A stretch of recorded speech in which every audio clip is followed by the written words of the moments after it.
Zwodkel dostawa załožba srědki. Załožba za serbski lud dostawa letnie přiražki wot Zjazka, Sakskeje a wot Braniborskeje. Dohromady je to tu chwilu nimale 24 milionów euro. Zakład za tutu sumu je finansne zrěčenje, kiž běži zwjetša 5 let. Zoby załožba tute srědki tež dostała, dyrbi kóžde leto znowa próstwy stajć. Najważniejszy wobstatk takiej próstwy je hospodarski plan, kotryž so wot zarjada zestaja a załožbowej radzie diskutuje a skončne tež wobsamknie. Što je hospodarski plan? To je plan, kotryž rozklučuje wšitke wudawki a dokody załožby. Tam jewia so wšitke přiražki za serbske institucije, bidźeje za projektowe wobłuki, kaž tež nimoriadne projekty a wosebite inwestycje.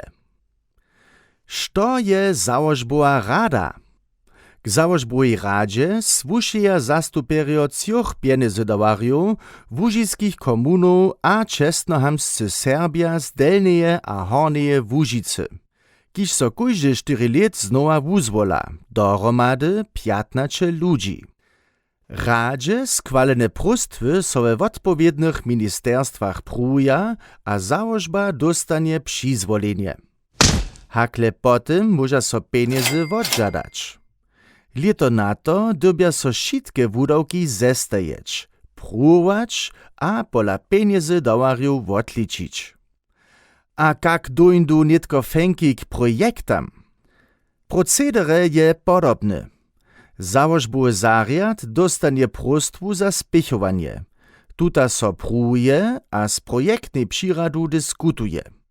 Skončnie so zapodate projekt přizwoli abo nie přizwoli. A čehodla so to tak čini? Peniazy załožby su dawkowe srědki.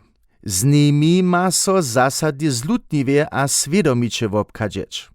Kaž pola zjawnych srědkow zwašnjom, maja so k tomu hišće tojšto předpisow a terminow dodźeržeć. Kytro wiele dźěła. Kóžde leto znowa. Za naš serbski lud a kraj.